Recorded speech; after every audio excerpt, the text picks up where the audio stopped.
If you want all of the flavor of takeout sesame chicken without the fat and hassle of deep frying, try this sauteed version instead with a sweet, savory sesame sauce. We'll pair it with the fastest fried rice you can make at home. It doesn't even require leftover rice in the fridge.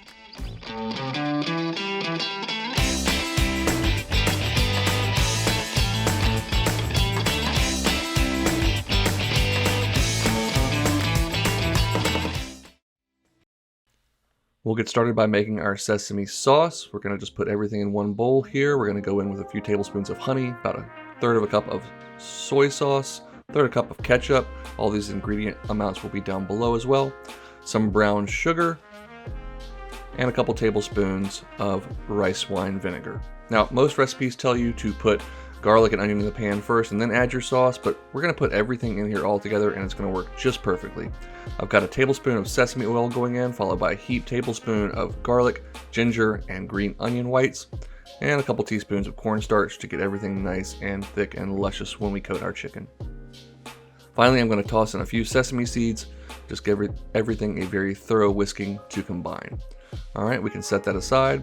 I've got a couple chicken breasts here. This recipe is written for about 2 pounds, serves 4 people. You could definitely use chicken thighs as well. We're just going to trim off any excess fat and unsavory parts from our chicken, and then slice it down into large bite-sized pieces. I'm going for about 1-inch cubes here. You want them to be large enough so they can get a little color before they're totally cooked through inside. Next up, add some oil to a skillet over medium-high heat. Get that chicken into a single layer and get some color on it, and then start to stir it around and get it cooked through. Once it is mostly cooked through, we'll go ahead and add in all of that sauce. I didn't have quite 2 pounds of chicken here, so it's going to look like I have extra sauce, but as long as you use 2 pounds of chicken, this is going to be nice and gloriously coated.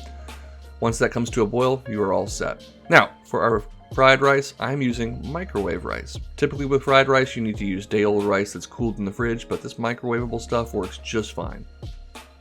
We'll add some oil to a skillet or wok, followed by 1 small yellow or white onion that's been diced, and some frozen peas and carrots. We're taking a lot of shortcuts here because this is 5-minute fried rice, and well, you've only got 5 minutes. I'm going to add in a couple tablespoons of butter, followed by that microwaved rice, and then just start to break everything up. Get those grains nice and independent.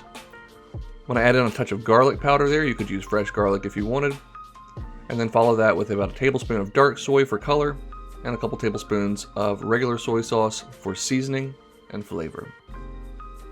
We'll go ahead and toss all that around, get it nice and thoroughly combined, make sure each grain of rice has some soy on it, and then finally make a little hole right in the middle, add extra oil if you want to, and then crack in an egg, scramble it lightly, and once it is mostly set and cooked, go ahead and stir it into the rice. The egg is definitely optional, but I love that nice eggy goodness in every bite. Alright, that fried rice looks just about perfect. We can take it off the heat and plate all this up. I'm going to add a couple nice generous spoonfuls of my fried rice to a bowl. This is optional, but I have some steamed broccoli here that I just popped in the microwave for a few minutes for a nice vibrant green color and to make this a little healthier. And then we're going to pile on that glazed, glorious sesame chicken.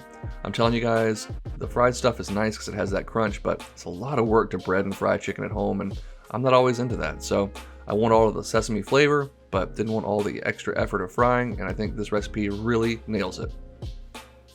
That is beautiful looking fried rice. Those nice individual grains, not too sticky or starchy. Lovely nice brown color from that dark soy sauce. So flavorful, so satisfying. I'm a riceaholic, but even if you're just on the fence, I think you're really going to love that fried rice. That chicken, oh man, you don't miss the crunch from all that deep frying. I'm telling you, that sauce is so deeply flavorful, so sweet and savory. It's just wonderful. That chicken is still nice and juicy, not overcooked. I hope you'll give this a try. You know I love making takeout stuff at home, and I think this is definitely a success. Thanks for watching, and now it's your turn to go make something delicious.